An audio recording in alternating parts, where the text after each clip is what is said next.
Okay, here we go. Stand by. 3, 2, 1, action. Assume nothing. Rash, bald-faced blasphemy. Question everything. I find it extremely hard to imagine. Open your eyes. It is quite all right to be an The atheist. fastest growing group of people in the country has been measured as being those who have no belief or who are atheists. You don't have to be apologetic or quiet about it. Challenge the opposition. You see religion on 100 fronts losing the argument. And start thinking. This is The Thinking Atheist Worldwide. I'm not sure if I've ever started the show with an apology before, but I might need to, because I got back from D.C. from the Reason Rally weekend on Monday afternoon. And it seems like ever since I got back, I have been scrambling just to get back to zero. Just to get back in the black, just to get where I'm doing the important instead of the urgent. I'm not sure what happened. It was a wild weekend. It was an amazing weekend. I came back and obviously there's a full inbox at the office and we're going through that and catching up and taking care of the family and doing all, but just little stuff. Even tonight, I was prepping the show, looking through the emails, getting everything together, and all of a sudden, I see my headphones. They're like my children. I've had them for years. These Sony headphones I've had. They're just in pieces on the floor. I have no idea how it happened. They're in pieces. I'm grieving. I'm thinking, all right, okay. So I run over and I grab one of those little earbud things, you cram them in your ears. All right, that works. Okay. Then all of a sudden, one of the residents of my home decides to inform me that at any moment the pizza guy is going to come and ring the doorbell. So in the middle of some meaningful moment we're going to have here, probably in the next 45 minutes, the doorbell's going to go off and little rat dog is just going to freak out. And I hadn't eaten. I went into the kitchen. The only thing we had, Natalie uses it for something in her salad. She buys these ramen noodles. Now, if you don't know what ramen noodles are, they're 33 cents at the supermarket. And I throw them in. Anything with a flavor packet is suspect. And the whole time I'm eating it, I'm thinking I'm not even sure this qualifies as food. I don't think there's any food in this food. So here I am. I'm running around just doing all this dumb stuff. I plop down here in the chair right before the show starts. I've done no prep. I've done almost no preparation for you. And I have guilt. One thing I hear a lot of is lazy radio. FM, AM, internet, wherever. And I've been horrified. Please don't ever let me be a lazy broadcaster. People take the time to join me for the shows and they want to engage and they want to listen. And I want them to be entertained and compelled. And the last thing I want is for me not to have done enough for people to have a good time when they're listening. It's like this fear. So I'm sorry in advance. I'm running on ramen, people. What do you expect from me? We'll take your calls. In fact, it's probably going to be mostly your calls as we talk about this last weekend's Reason Rally. Now, I took a camera with me and shot as much as I could in the freaking rain all day on Saturday to document it because, number one, I felt it was important to just record as much of the day as possible, it being a history-making day. And the second thing is, I know how many people wanted to go and could not be there. How many people in the Thinking Atheist community were not going to be able to go. And they were begging me, please shoot video. And of course, I really wanted to bring something back to sort of tell the story. And so it is exporting. As I just finished the edit this afternoon, it is exporting now, which means the computer's chewing on this. As I'm just hoping that I don't see a blue screen of death or something. Please, no glitches. But it's exporting now, and as soon as the show is over, it should be uploading to YouTube, and I will put the link to that in the description box so that you can actually, I think it came out to be about 8 minutes. And it's really a chronology. It's one guy getting on a plane, going to the Reason Rally. I really told it from my perspective. I was hoping it wouldn't come off as egotistical for me to do that. I didn't want it to be about me. But I thought, well, I'm just giving you one perspective, seeing it through my eyes. All I can really do is tell you what I saw. who I met, what I encountered, and what my perception and feelings about it were.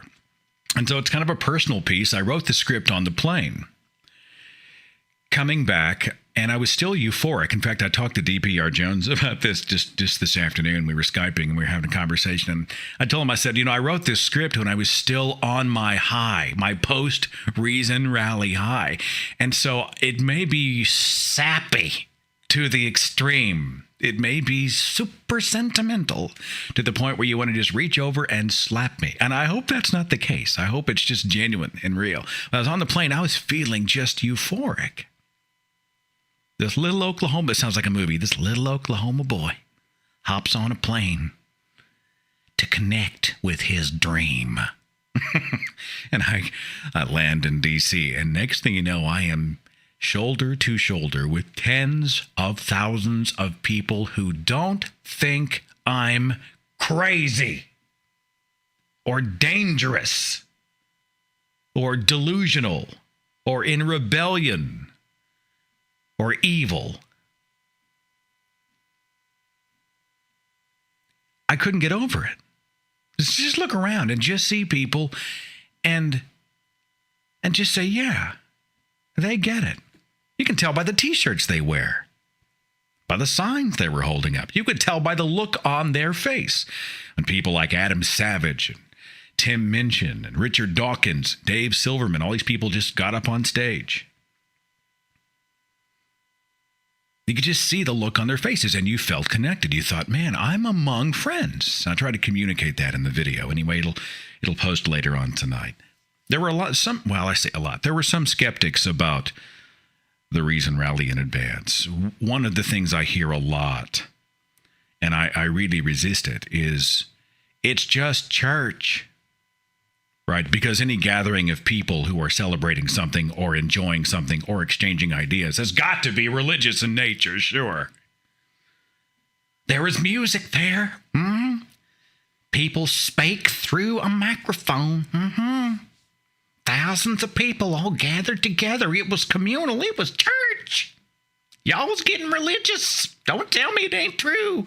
And of course, the entire time I'm thinking, what happens when someone gets together to, at a chess club to play Scrabble, or at a comic book convention, or at a movie event? They share something in common. They get together. They get together to connect with those who feel the way they do, think the way they do, or at least connect with people who have the same background, who are interested in the same things.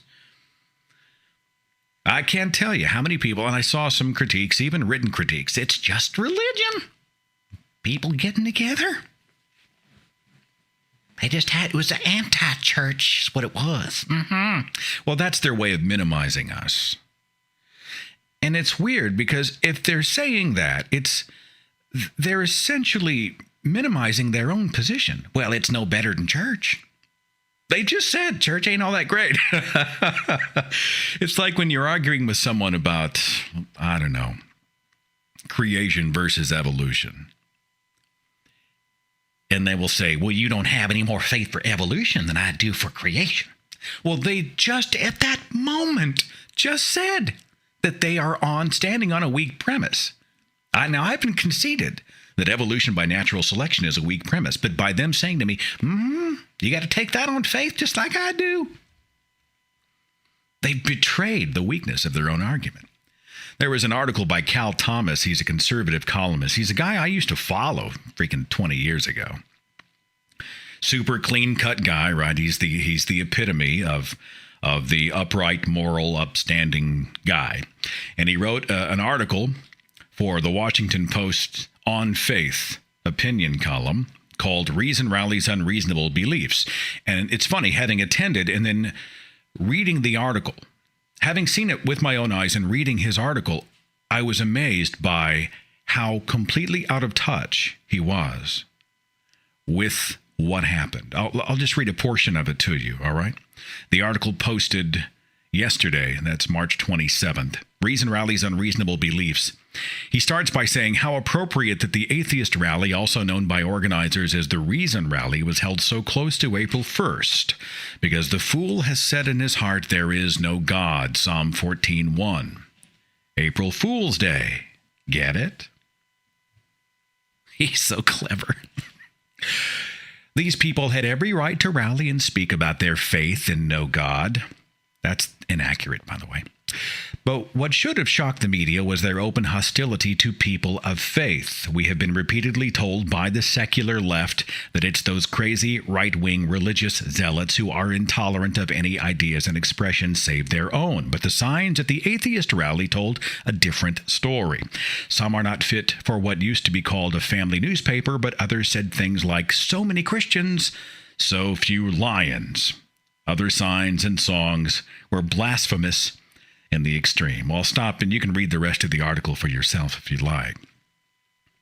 Well, to say that we have faith in light of the evidence, right? We're looking at evidence first. Well, that's incorrect. And to say that it's just the secular left is incorrect. The one unifying thing that brought everybody to that event was a denial, a lack of a belief in a deity, period. People from the left, people from the right. There are fiscally conservative atheists out there. Libertarians, socialists, communists, whatever. Just because you reject a belief in God does not mean you necessarily prescribe to any other belief or any other political doctrine or whatnot. It's you are an atheist. Atheist. All right? And there were some jabs, obviously, at the politicians, some of the big names running, When you've got a Mormon candidate for president, he's a pretty easy target. And there were a few of those instances where someone specific was called out. But by and large, this was not an attack on people. It was an attack on the dogma, on the mindset, on the methods, on the tactics. I've got to read one more paragraph from Cal Thomas's article. We'll get to the phones here in a second. He says, quote, "My question is, if they believe God does not exist, why are they so angry? I will answer my own question." Here we go, folks. "On occasion, before GPS navigational systems were developed for cars, I would get lost in unfamiliar neighborhoods. Sometimes attempts to find my way out and back to a familiar road were unsuccessful. I would grow increasingly frustrated and sometimes angry that I was lost. There is a spiritual analogy to this. These people are lost." Cal, you should probably get familiar with being in an unfamiliar neighborhood because you have absolutely no idea what happened this last weekend. Religion is not under attack. Religion has had carte blanche to be as vocal as it wants. And now that someone is finally emboldened enough to raise a finger of opposition and saying, "We don't buy it anymore," you're playing the victim card. You can rally all you want, and you do in churches all over the world. We have one event. One event. And I'll tell you what, I didn't see anger. Greta Christina did a speech that addressed the issue of anger, and I thought she did so quite well. But the tone of that event was not anger. And you callers, check me on this. Everybody had this big, stupid grin on their face. They're laughing and hugging and handshaking and swapping stories and having the time of their lives. I didn't see rage. I even saw some spirited debate with the protesters. And yes, there were some protesters there. Not many, about a dozen. It was beautiful. Aaron Roth, Thunderfoot, and several others went over there. Eric Hovind, I think, was one of the protesters. He was out there preaching the gospel of Jesus.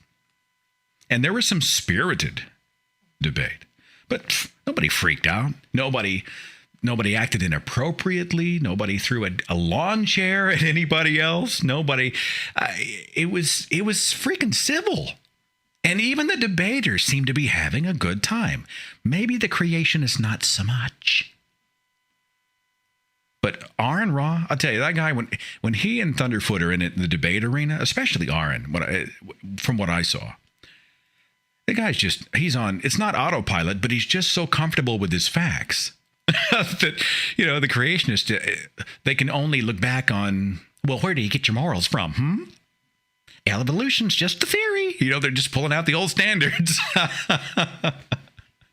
But, they were an afterthought. There was a dozen of them in a sea of tens of thousands of free thinkers.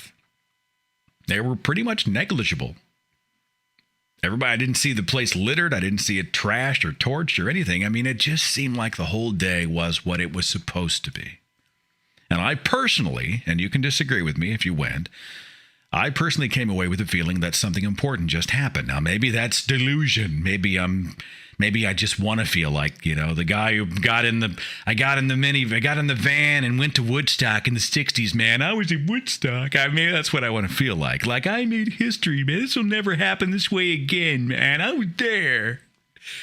But that's exactly how I feel. And when it was over, I came back with my photographs and with the video, and I just thought, I've got to protect this footage because this is important. It's important. Anyway, I'm babbling. Have I already apologized for this show? Let's find out what you think. I'm going to go to the switchboard and talk to area code 509. You're on the Thinking Atheist podcast. Thanks for waiting. Who's this? Hey, this is Aaron in Wenatchee, Washington. So glad you're calling, Aaron. What's going on? I guess I'm going to be going over to Seattle. In Seattle, they have Dawkins going over there for not a rally, Reason Rally. I forget what they're calling it, but are you guys attending that, or was the Reason Rally going to be here? Well, the Reason Rally is, I think, a one-time event. In fact, some have said they're going to go next year, and I'm thinking to myself, I don't think it's an annual deal. I don't know. They might set something else up. But as far as the other events going on around the country, I don't and could really use a schedule. I don't know what's happening in Seattle. You might log into my Facebook page. Perhaps some of the users there could check it out. But Dawkins has been busy. I know he was at the Reason Rally and went. Just birthday as well. Happy birthday to Richard Dawkins. I think he's 70. Do you know 71 or 2, something like that? Yeah. But no, I mean, I know there's an event going on in Canada that I'm a part of in May, the Oklahoma Free Thought Convention in June. There's something happening in Denver on Labor Day weekend. I'm still getting details. Everybody's asking me, are you going to Skepticon? Are you going to this? Are you going to that? And honestly, I've only been an atheist for a few years, man. I'm still learning what all this stuff is, Yeah. There's another thing about the debate on morals, and they say, oh, you can't have morals if you didn't get them from the Bible.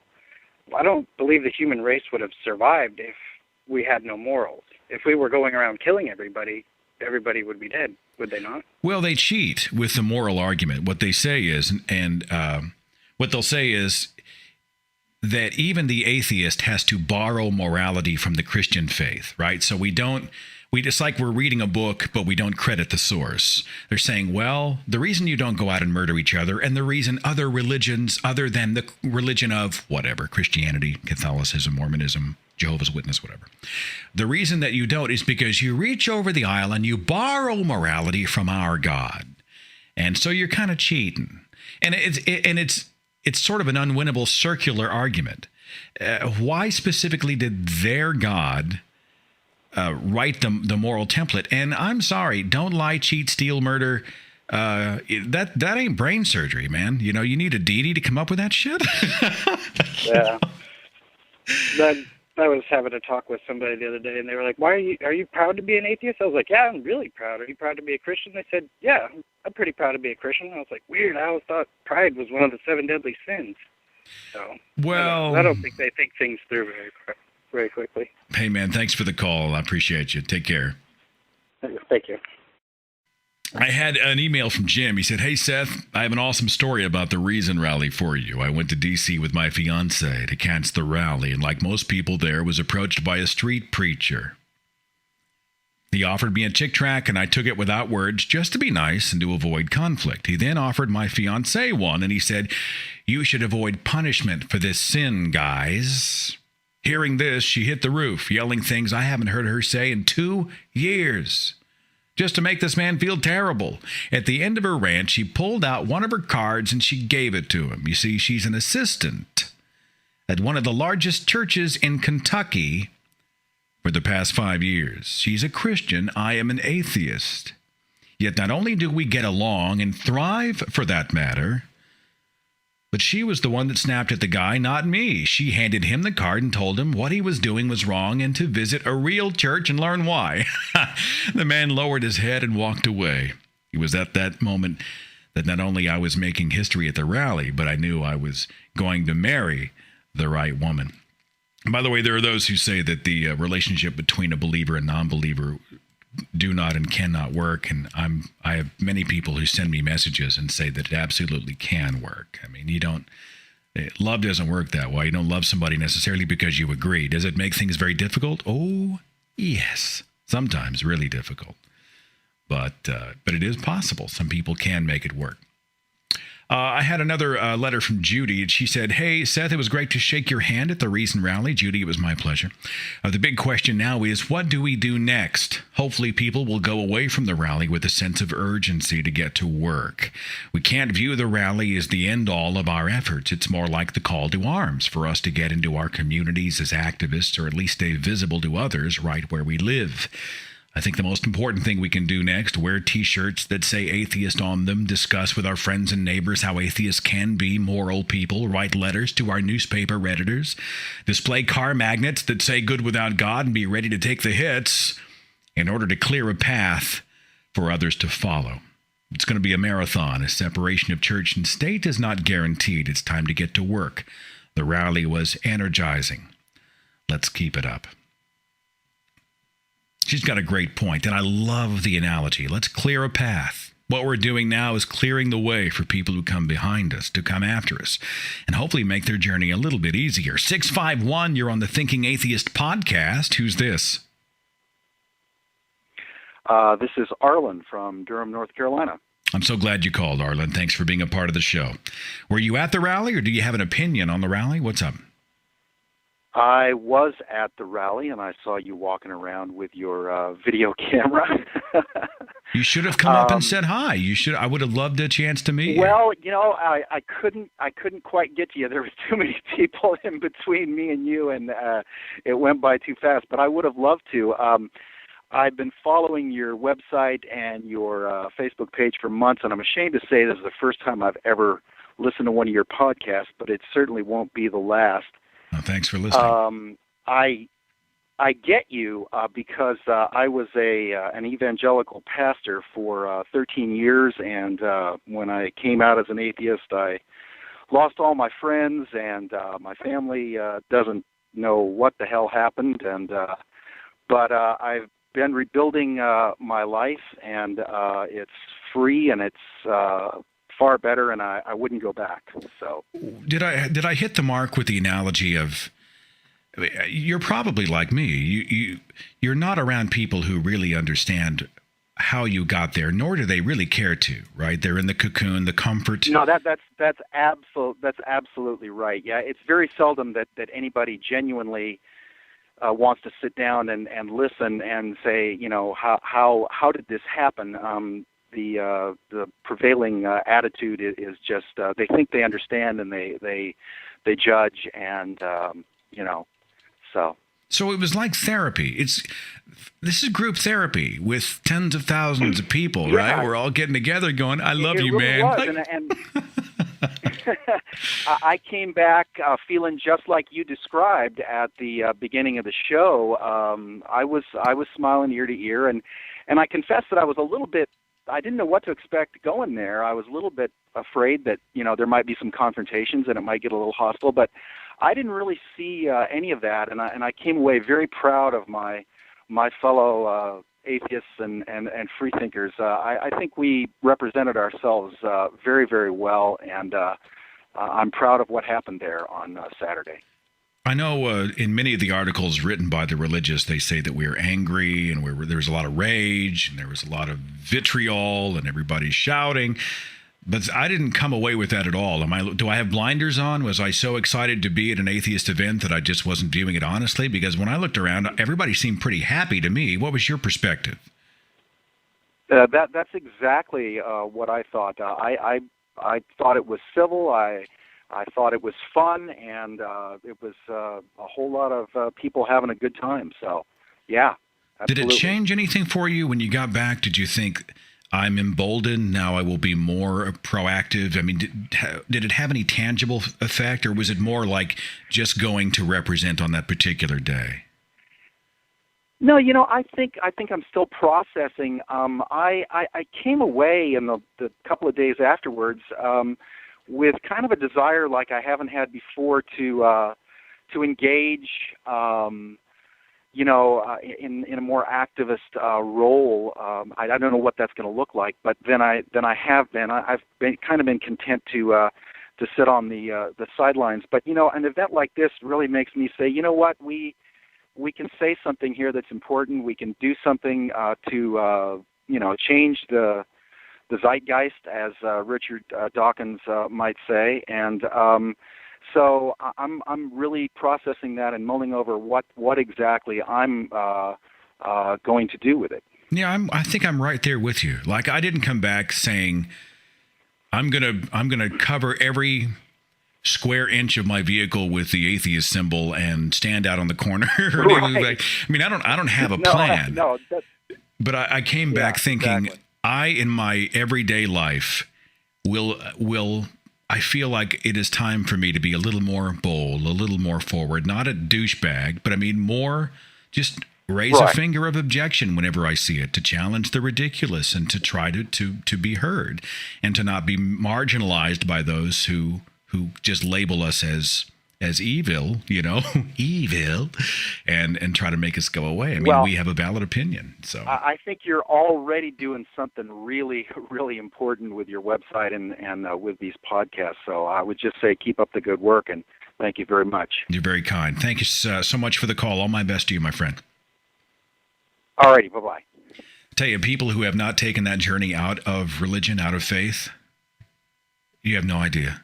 And one thing I always hope that the Thinking Atheist website and videos and podcast and community are doing is to educate those who have never had a faith as to how hard it is. I stayed one extra day after the Reason Rally. I was at day one of the American Atheist Convention at the Bethesda Marriott Hotel. Richard Dawkins was among the speakers, and he took the stage for about a half an hour, and he spoke about the Clergy Project, which he has been involved with, along with Dan Barker and many others, who are pastors, many of whom are even now preaching Sunday sermons, right? They're still behind the pulpit. We actually did a podcast earlier this year on the Clergy Project. But there are people who have lost their faith. They simply don't buy it anymore, and yet they are so entangled they can't get out. It would be nice to just throw caution to the wind and say, I no longer believe. But at the age of 40, 50, 60? You got mouths to feed, you got a mortgage, you got bills, you got responsibilities, you have done nothing else your whole life? Man. I heard some stories this last weekend of people who came out and they lost their marriages over it. Bam. Their kids won't talk to them. Bam. The whole thing's just gone. So we're there at the American Atheist Convention, right? The place is packed. Richard Dawkins is speaking. And I believe that speech is online. You might check the Richard Dawkins website for it. And he mentioned the Clergy Project, and he said, with his permission by name, the name of a pastor who, at that moment, was, quote, coming out. Right? He was an atheist, but he had told no one. And in front of this large gathering at a convention hall, packed house, Richard Dawkins introduced him by name and recognized him. And hundreds of people stood to their feet and applauded and honored this man. I got goosebumps. I got him now, just telling you the story. It was like this man felt isolated and alone and disconnected and thrown to the wolves. And you don't choose what you believe. He didn't choose to not believe. You can say that you believe it, but what you really believe, you don't pick it, right? He's thinking probably, I didn't ask for any of this. And for the first time, all of these people rallied around him and stood in his honor and applauded him and his bravery and his courage and what his life will become. It was amazing. That's another reason why I think it's so important for non-believers to connect in that way. I hear a lot of people who say they're just going to be independent. They're not going to connect with anybody else ever. They're just going to do their own thing. I'm an independent. I'm not a sheep. You're not going to herd me around. I don't have a group think. I'm going to. And part of me is thinking, why in the world would you not want to connect with other people who share a love of rationality and skepticism and science? There's strength in numbers. Why would you just walk away from that? Just to prove a point? You know, when they build those suspension bridges,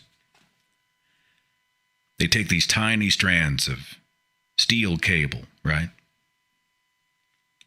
And they take tiny strands of individual steel and they wrap them together. And they make these huge, larger strands from the small individual ones. That's exactly the analogy I use for us. We're stronger as a group. Doesn't mean we have to agree on anything or everything. It just means that if we are out promoting science, skepticism, common sense, rationalism, speaking out against superstition in this world, we are more effective when we band together. You think a politician who is trying to interject religion into America's laws, you're going to see one guy on the street corner with a sign that says, "Don't do it. It's unconstitutional and I object." Or if he sees 100,000 people doing it. That's my take on it. 203, you're on the Thinking Atheist podcast. Thanks for waiting. Who's this? Hi, Seth. This is Josh Pierce from Connecticut.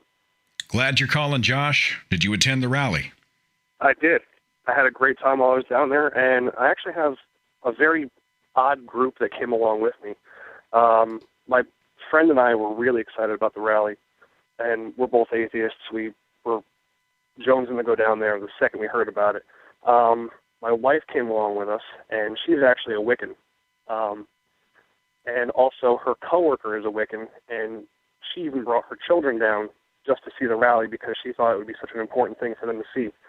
Even though they believe, and they don't believe what most of America does, but they do believe in something, but they still felt that it's important to talk about everything that, separation of church and state and keeping, our education, appropriate by using reason and science to get, what children are going to learn instead of using the Bible to get children to learn.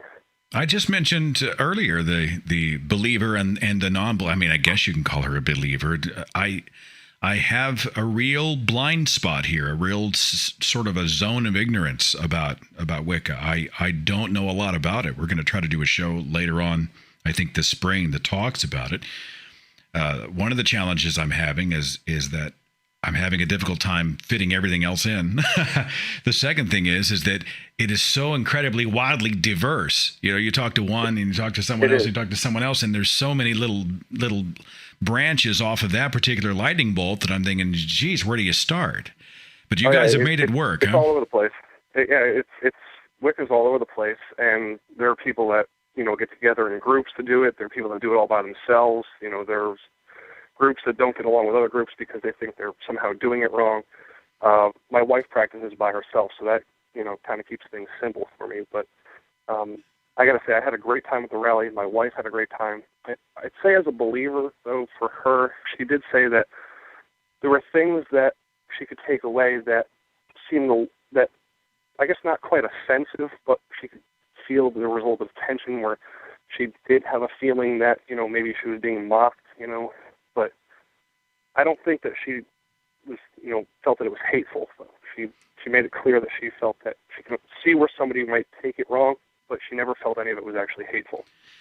Yeah, I think her barometer's right on, and there was some mockery from the stage. There was maybe a little too much from the stage for my personal taste. And again, I'm gonna call down the thunder from many in the thinking atheist community for saying this. So just bear with me and check me on this and tell me if I'm wrong, okay? But I have become in the last 12 months a huge fan of Tim Minchin. Huge fan. And he took the stage up probably 20 minutes, 25 minutes on stage, and he just owned it. I mean, he owned it. But he did the song where he says the word motherfucker 45 times in 3 minutes, right? Yeah. Now we're all adults, right? It's what my first thought. And then right behind me, there was a mom with 2 kids in her arms. And after about the 20th MF, she rushes them out of earshot, and part of me thought it's probably a great bit for an album or for a Tim Minchin concert, but to say bring the family out and bring everybody out, and then do that particular tune, I personally kind of wish he'd skipped it. I don't know. What do you think? I feel similarly about it. I was thinking, well, this is a bit much for a family, a family gathering. At the same time, though, when you listen to the lyrics of the song and you think, are you more offended by the words or are you more offended by the act? And you're absolutely right. I mean, the song is true. For those who haven't heard the song, you look it up on YouTube or what have you. But essentially, the song says, if you are more offended by the profanity than you are about the message about the Pope and child molestation in the Catholic Church and all this horrible stuff that, damages people forever, it tells you how totally screwed your priorities are. The message is golden. But I'm on that fence between, could we have just maybe, I don't know. I don't know. Yeah, I think it could have been skipped and not really missed much of the meaning of the whole rally. I wouldn't have missed it. I just saying, I wouldn't have missed it, but I know many are going to disagree with me on that. So I'm going to move on, but thanks for the call. I'm so glad you made the rally. Hope you got some pictures while you were there. Did you take any photos? Did you record the day? I got a couple photos. I got Jesus riding a dinosaur, which was wonderful. Got my picture taken with Aaron Ra, who's an awesome guy. And I went to go looking around for you, and I ran into Aaron Ra's son, and he goes, Seth was just over there. And I'm like, well, let me go that way. And I couldn't find you. So. It was like finding a needle in a stack of needles when you're looking for somebody amid tens of thousands of people. Such a huge crowd. It was awesome. Well, I hope I get a chance to meet you at some other event. I was shooting video like a madman and probably just head down running from point A to point B. But all my best to you. Thanks so much for calling today. Thanks a lot, Seth. Have a good day. Take care of yourself. Kim sent a letter. She said, I knew the weather was going to suck, but I was determined to go to the rally, really, no matter what. I was afraid no one would show or that there would be more protesters than atheists, but when I came up the escalator from the metro, I don't think I've ever been so proud in my life. I have no doubt in my affirmation as an atheist. But if I needed validation, the Reason Rally was the place to find it. The internet is a valuable resource for those who are trying to cross over from faith to knowledge and reason, but to actually see and meet thousands of like-minded people is beyond encouraging. I was also fortunate to meet Yamily and Austin from your video, The Faith of My Family, on Saturday. What a genuinely pleasant couple. Kim, thanks so much. I see that you are you work at the Command Intelligence Operations Center for the U.S. Army. Thank you so much for your service, Kim. I actually had lunch with Austin and Yamily. For those who haven't seen the video, it is called The Faith of My Family. You'll see it on my YouTube page.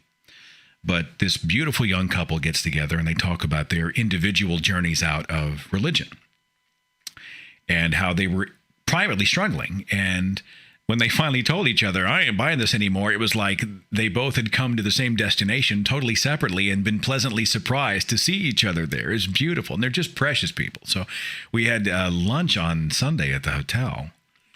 And we were just sitting there swapping stories and having the best time. I'll tell you, just precious people. I wish Cal Thomas would meet these two. and so many others like them who had smiles and goodwill and hugs and handshakes and just an unbelievably huge heart. These are people. They're people. Back to the switchboard, 504. Thanks for your patience. You're on the Thinking Atheist podcast. Who's this? Hi, this is Jeremy from Metairie, Louisiana. Did you make it to the rally, Jeremy? No, I didn't, sadly. I had to work, but it was my birthday, actually, so it didn't feel totally worthless. Well, happy birthday for last weekend. Oh, thanks. Do you have a perspective on it all? What do you think? Yeah, my only wish was that it wasn't aired on television. I could not get a coverage channel to get even a glimpse of what might have been or what was. I live way down here in South Louisiana, so it was a little difficult to break away. I heard that they were going to stream part of it, and I saw cameras, but I mean, I'm just wandering around. I have no idea how much of it made it onto the internet. I know there are clips available here and there. I know some users took some of their own video, much of it hard to hear. But as I understand it, they're going to package the day and I think make it available on disc eventually. So I think there is, because I mean, I'd kind of like to have it. I'd like to hear Dawkins' speech and then several others. I'd like to have a record of that. So sure. Yeah. I'd like to know what was said there, since I was unable to attend. And it's not hard to pick out some guy with a video camera. I'd like to have met you, because you're your lack of words. You're my guiding light, is what I'm trying to say. You've been my window to the world, for coming out to say, I'm an atheist. It's not hard, especially when, just like one of your T-shirts says, I'm the black sheep of the family. So most of them, including my own mother, are still in denial. They still, you need to come back to Christ. And I was like, you've got to leave him, and that doesn't settle too well. Yeah. Well, I as far as I'm concerned, you need to set your standards a little higher there, buddy. I'm just one guy who crawled his way out, but I'm so grateful for the kind words. It means a lot. Thank you very much. Oh, quite welcome. Take care of yourself in Louisiana, okay? Thank you. Area code 717. Who's this? Hello. What's your name? My name's Gene from Greencastle, Pennsylvania. Hey, Gene. Thanks for calling the show. Do you have a perspective on the Reason Rally? My wife and I went down. We took one of the Reason Rally buses, and it was a nice trip with a lot of people that live in my area that I had never met before, and it was quite amazing. I have one regret. You stood about 6 feet away from me, and were filming. And I didn't walk up to you and talk to you. And after I realized that it was you, I've been kicking myself in the rear end ever since. I'd have loved a chance to meet you. I really would have. I'll tell you, I'll be honest with you, and I said this on the video that I'm about to upload, but this is not false humility. I'm not pulling your leg. I really thought, I hope I bump into a couple of people who are a part of the community and maybe catch the T-shirt, or maybe they saw me speak at an event and they recognized the face, and I get a chance to meet them. I was thinking maybe 1, 2, 3, 4 people, right? And I couldn't keep up with the number of wonderful people who came up and just said hi. And I'll tell you, it's so gratifying. Everybody has their own particular reasons for watching the videos or the podcast that made the most of a difference to them, or they use the Facebook page because the other Facebook friends that post Jesus stuff every day makes them want to stick a fork in their eye. Everybody's telling me a different story. I know what you mean. I found myself just euphoric. Like, I was hugging everybody, like, I love you guys. I love you, and I love you. Just totally I felt like I was among family. It was the most wonderful, most gratifying. If you're out there again, you see me again, please, bridge the gap. I'd love a chance to shake your hand. Well, I contacted you once before on an email. You may remember you sent me an email. Thanks for the big order. Oh, you ordered a bunch of shirts and stuff? Yeah, I ordered a bunch of shirts, 5 of your shirts. In fact, I had one on Saturday, but I had it underneath a hoodie. It was pretty cold. Pretty rainy I too. I stumbled across your podcast. It was right the one you did on with cooking with death. Oh, Grief Without God, the grief episode. That's the one. It was right after I had a daughter who had passed away, and had found your website on iTunes and downloaded it. And after that first episode, I've been a faithful listener. Man, I'm sorry about your daughter. That just sounds terrible. Oh, hey, I appreciate your sentiments.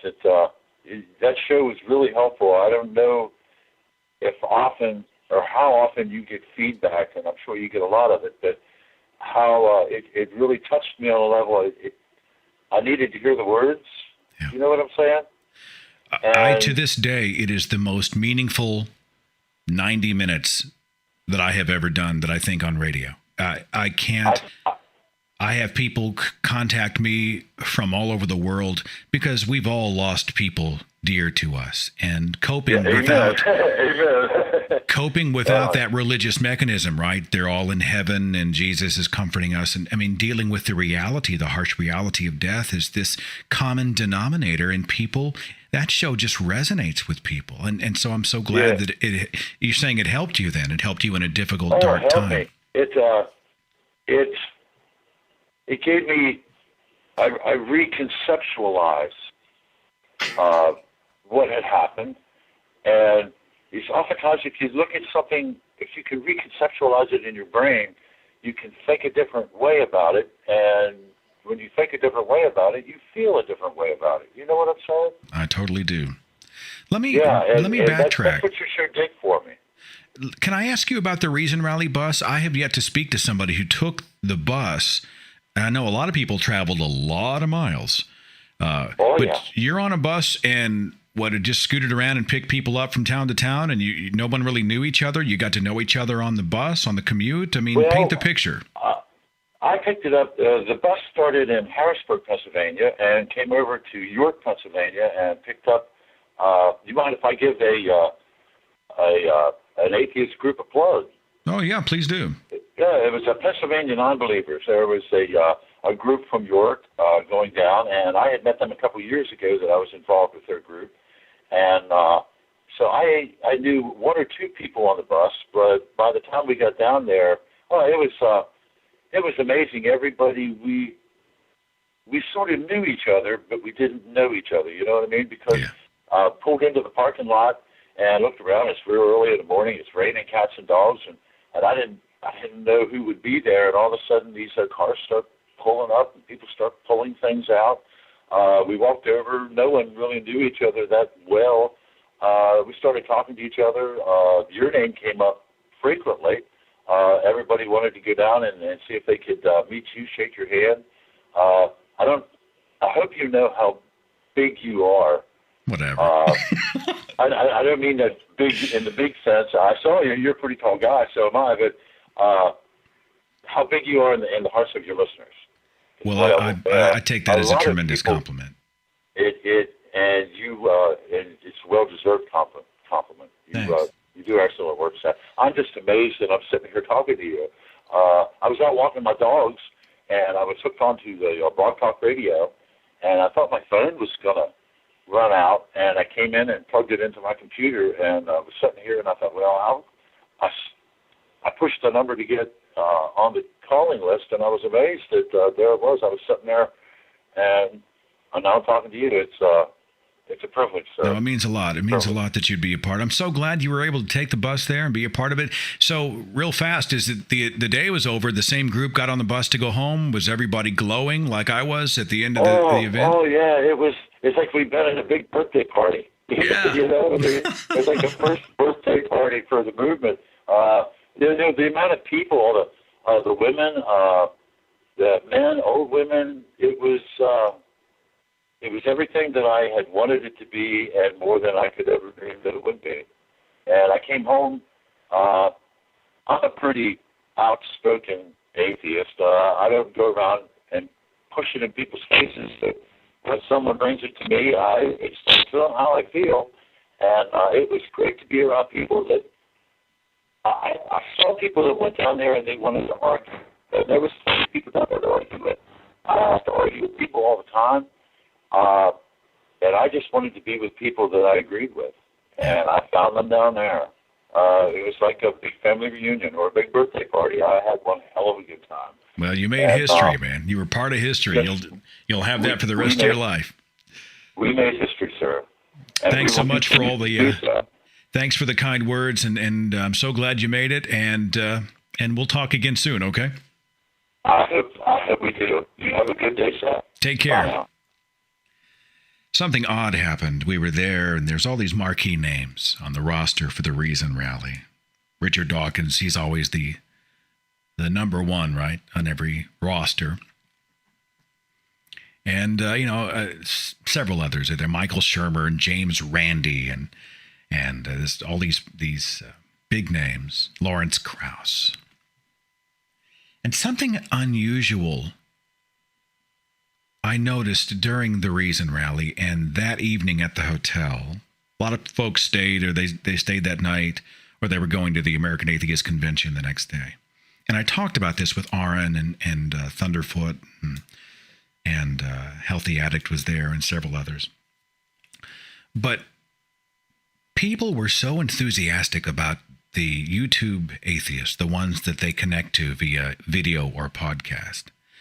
In some instances, it was like they were more excited about that than they were about some of these marquee names. And of course, I'm adding it up, thinking that makes no sense.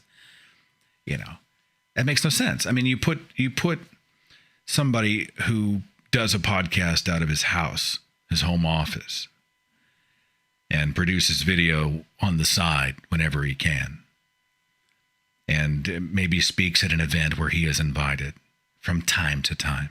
Just show up and do it because they were gracious enough to have me. To have someone say that it was the highlight of their weekend just doesn't jive, right? And I think the conclusion we came to is that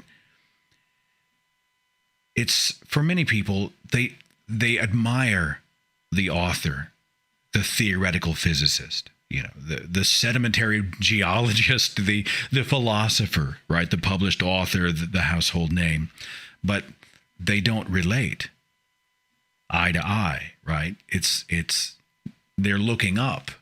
they're like, they're untouchable.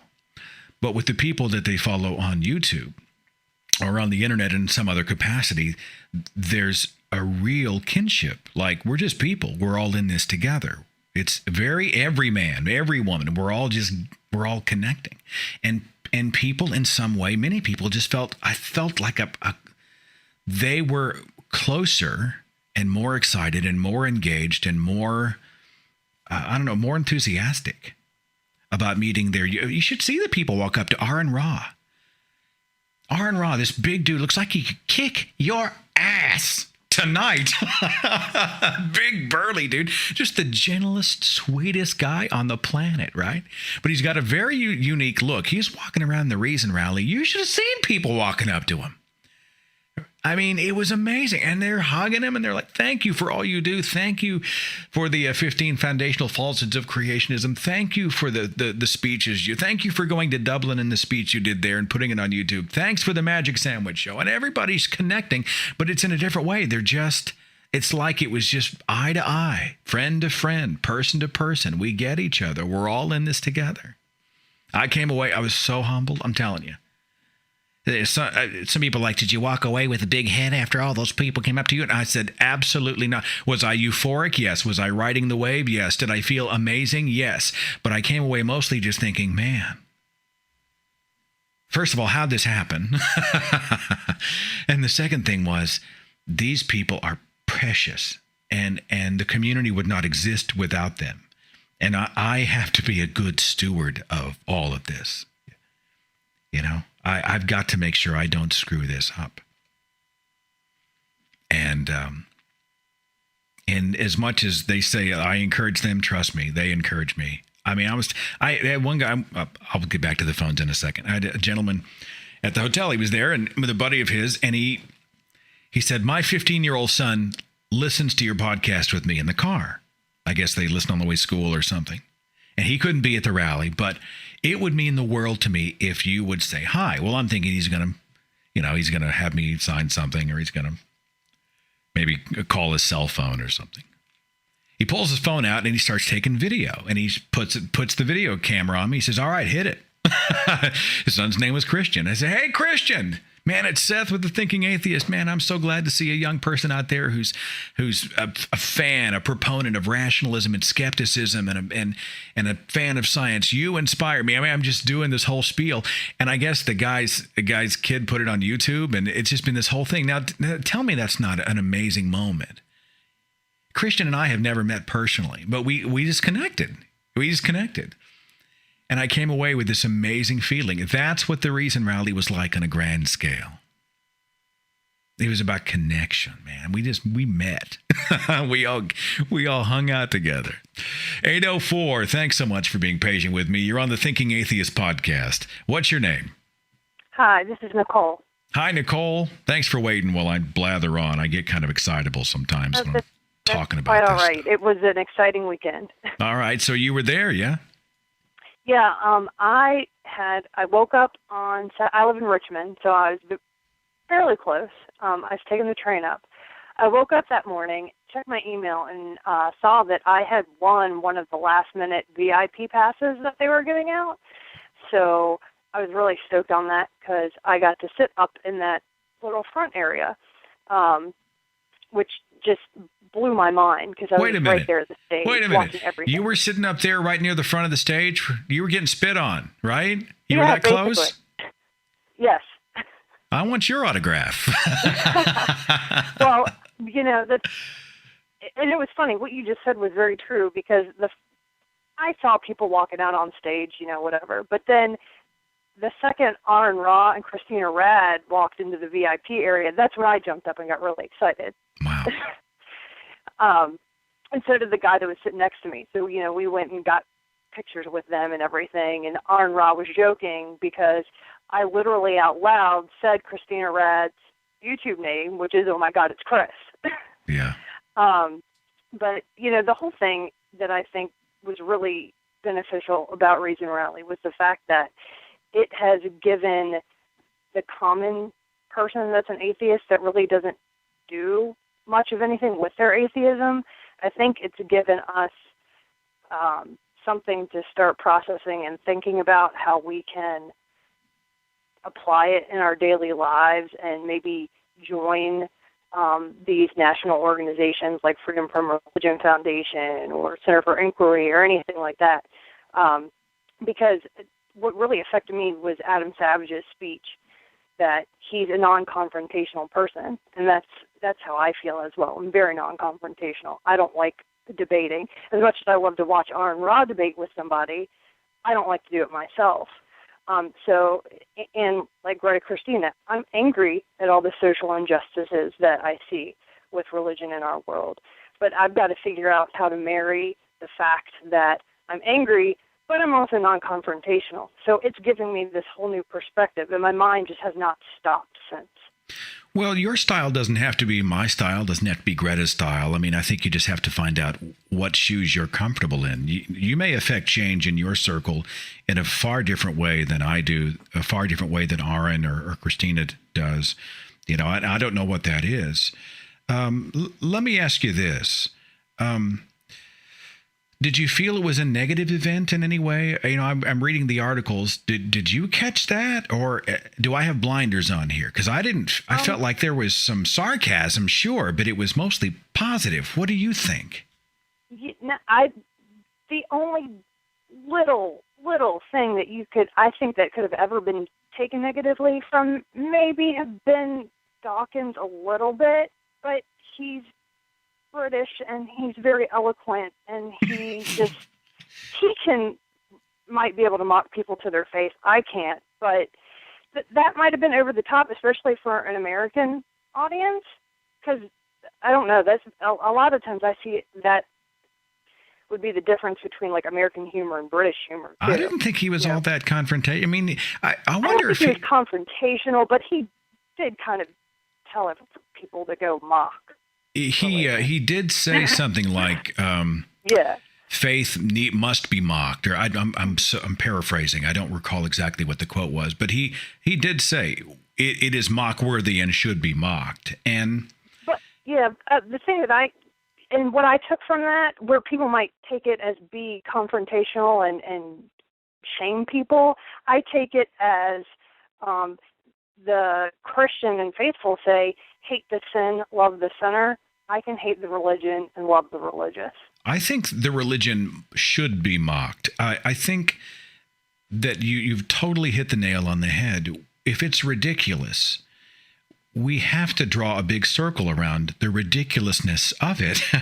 And many people will take that personally, but, quite frankly, for me, it's liberating. The stuff I used to walk on eggshells around, God is not mocked. You don't make fun of Jesus. Don't question. Don't do this. Don't do that. And now to take all that stuff and turn it on its ear and mock it, to me, is liberating. It's like being free. It's like an expression of the freedom that I feel. What used to scare me, now I'm dancing on the head of the serpent. You know what I'm saying? Yeah. Hey, one more thing real quick while I got you. So I go back to the hotel, and I'm flipping channels on the news, looking at the major news channels. Did I just miss it? I didn't see anything anywhere on the news. Now, somebody said we got write-ups, or they did stuff on Fox or CNN or wherever, but I didn't see anything in the news. Have you? No, none of that I could tell. None of the major news outlets covered the rally at all. There was an article in USA Today that was not very good, but it was more of one of their blogger type journalists, not like front page news. There was reports for CNN, which are just user-based reports, and the only covers I did see through James Randi's Facebook had the James Randi's Foundation. Their Facebook posted a link to Al Jazeera English. Was probably the only outlet that covered it with video, and it really wasn't that bad. It was pretty, unbiased. We made Al Jazeera. But we didn't Al make Jazeera English, yeah. We didn't make CNN or Fox. I mean, maybe we did. Everything I saw online was pretty much tucked away in the opinion column somewhere, or the religion section. And I think there was a write-up in the Guardian about it. And the whole time I was thinking to myself, tens of thousands of people rejecting the idea of God congregating on the National Mall in Washington, D.C. How is this not news? I just don't get it. Me neither, especially when it was just, there were so many different types, ages, colors, gender, everything was represented too, which was, a lot of past things with the secular community seemed to be a lot of old fat white guys, and it just wasn't the case, and that was amazing too. Overall, you glad you went? Oh, I'm extremely happy that I went. It was a life-changing experience. I agree. Thanks so much for the call. It was a great one. Take care of yourself. Thank you. I had a letter from Mary. She said, my friend and I attended the Reason rally. The day was incredible. I had the chance to meet so many influential people in the atheist community, including you, James Randi, Aaron Ra, and P.Z. Myers. The experience was one that I will never forget. I hope events such as the Reason rally continue to happen, and the number of attendees continues to grow. What I believe the rally accomplished is to show the nation that we are a numerous group, that we are ordinary people with ordinary ambitions, families, friends, hopes, and dreams. What I learned about myself is that I can be more open and vocal with others about my atheism without fear. When people ask me what I did this last weekend, I can tell them without hesitation, I attended the Reason rally. If somebody wanted clarification, I explained to them what it was without mincing words, and no one became angry. No one tried to pray for my soul or tell me I was a heathen. I received no threats of hell. Instead, I got questions, and I did my best to answer them. I'm more confident now than I've ever been.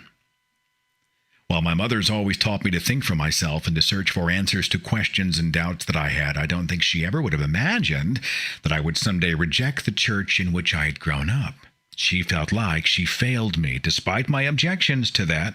For what parent could be faulted with raising an open-minded, curious, educated person? But she and I have never been at odds about this. When I knew I was going to be at this rally, she supported me, knowing how important this is to me and others like me. I wish I could have talked her into attending with me, but baby steps. It's with the fondest thanks that I give the event staff, the organizers, the speakers, entertainers, and attendees for making the rally such a success. I hope that future events are enacted with the same zeal as this one. Well said, Mary. Thank you so much for a great, great letter. Let's go back to the switchboard. We've got time for one or two more. I've got 805. You're on the Thinking Atheist podcast. What's your name? Hello? Hi, 805. Who's this? Hello? Or you can hear me? I can hear you. Who's this? Oh my God! My name is Desiree. I'm from Simi Valley, California. You are live on the air. You're being heard by literally tens of people right now, Desiree. So what do you got? Thank you for... Oh, yeah, I wasn't able to attend. I'm from California due to financial reasons. I couldn't come, but this is my first time calling ever, and I was just wanted to thank you so much for doing these podcasts, and, people like you, I'm sorry, it helped me come out last year. I always thought something was wrong with me, and now that I found a community and that accepts me as I am, that there's nothing wrong with me at all. I just don't have a belief in God, that it doesn't, I'm not like some evil person. And now that I found this community, it just helps. It helps so much. It just found me a voice, and I feel more confident in who I am. And all these people calling and sharing their experiences is everything I feel too. And this rally just represents so much for me, It's funny, Desiree. I was in they had this big tent with some different exhibitor booths in it from different organizations, and the Freedom from Religion Foundation had a booth, kind of this big vertical box-looking thing with an open square in the middle for you to stick your face in it, and on the outside the text said, "This is what an atheist looks like." And people just took turns walking by, sticking their face in it and having their pictures taken over and over and over. And it was just real people. You are what an atheist looks like. Somebody who did the math, put the puzzle pieces together, decided for yourself, and you're living your worldview and not somebody else's. And it ain't always easy, is it? No, not at all. Even as a child, I just never believed. And I would sit in church and wonder, why do these people feel this way? I don't feel this way at all. And I thought something was wrong with me because I'm looking at these people and they're praising God, and I'm just don't feel that way. I always question. I'm like, ever since the first memory I remember questioning God was, how do they know if it's a he or a she? Like, how do you guys know that? It says he in the Bible. Like, how do you know that if he's supposed to be this, like, supernatural being? How do you know that? And after that, once I question, you start questioning more and more, and it just never added up for me. So I'll tell you, at a very small age, you were obviously doing more critical thinking than people like William Lane Craig have done, even now. So you inspire me. Yeah, thanks for the call. Thank you. And thank you for everything. So much for what you're doing, and I'm going to keep listening. And I just even talking, even just about your life or just anything, just keep talking about atheism. It just helps me feel just like all these other people feeling the way I feel. So hey, you're not by yourself in this. There's a community of thousands of people, including me. We're all in this together, and like iron sharpens iron, man. We'll make each other better. You take care of yourself, okay? You too. Goodbye. I'm starting to get that same feeling I got leaving the rally. I'm just all happy. I'm just like, I love these people. I love you. One more real fast. 705. Thanks for your patience. You're on the Thinking Atheist podcast. What's your name? My name is Dory. Thanks for calling the show. What's going on? All right. I'm from Northern Ontario. I actually just got back from D.C. about 4 hours ago. Wow. I have a bit of a different opinion on the rally. I did find the overall tone negative. I myself don't hold any belief. Maybe fall a little bit more into the agnostic category. But Dawkins' speech I did find negative. I found others negative, and especially the American Atheist Convention. I found lots of the speakers there very negative. And my only problem with this is that it would be more effective to try to build bridges between people who believe and people who don't believe, rather than just, proselytize and just shove our way of thinking into theirs. It would be better just to, find common ground and build on that. Well, I saw Dawkins at the Reason Rally and at the American Atheist Convention. You and I think may part ways here. I don't think I would have changed a word at the event. I think the American Atheist Convention speech is on the richarddawkins.net website, and I encourage everyone to go watch it.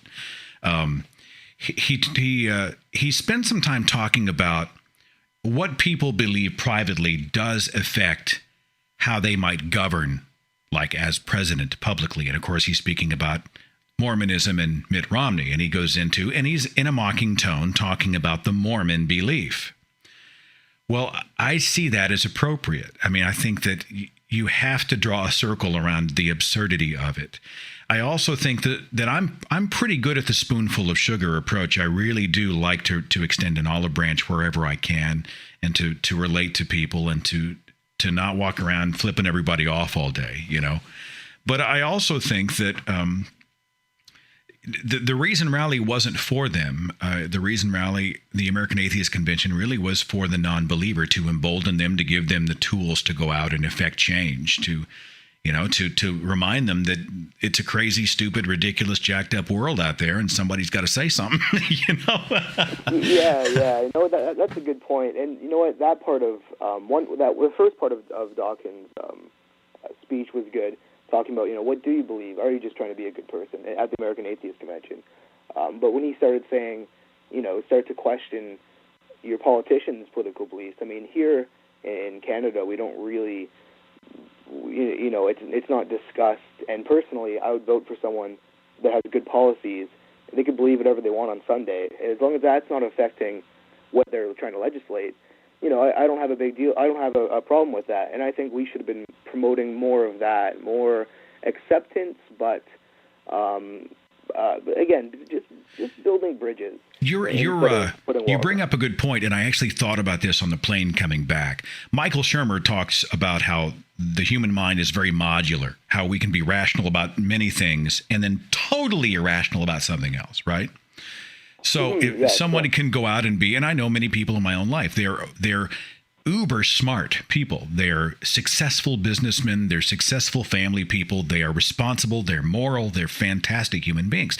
And they are rational about everything else in their life except for the religion, quite often, that they were raised with. The brain is very modular in that way. They can have that contradiction. And I'm with you. I mean, part of me thinks if somebody lined up with me fiscally and I thought they could balance a freaking checkbook, right, that I would consider. I mean, you know how many people have been overtly, openly religious in the past who have run and attained office. So, yeah, I agree with you there. The second thing is I wish Dawkins, if he was going to rail on Romney for the Mormonism thing, somebody please talk about Barack Obama in 20 years under the Reverend Jeremiah Wright. Please. Oh, please just say it out loud. It's this huge 20-year commitment to this whack job pastor, and hardly anybody in the atheist community ever talks about it. And I'm like, if you're going to go after Romney and Santorum, and you should, you better go after Barack Obama, right? I agree. I fall left on the political spectrum, but no, and it's a different political system than mine, but I do follow it. And no, I completely agree. That's something that hasn't really been talked about. Well, back in when he was first elected, there's a little bit of talk about that, but he kind of, he dodged a bullet there. Christopher Hitchens used to bring it up from time to time, and the guy was brilliant. I mean, he was fair. I mean, he just talked about it. He said, this guy's batshit crazy. Overall, though, what do you think the event was worth supporting, worth attending, worth having? What do you think? I mean, I had a really good time. I met lots of cool people. I just went up by myself, and I met up with, people from all over all over the states. I went to a couple other outlying states too. And no, I had a great time. I definitely don't regret it. I just find it was a little bit too extreme for me. But I do see that it serves its purpose.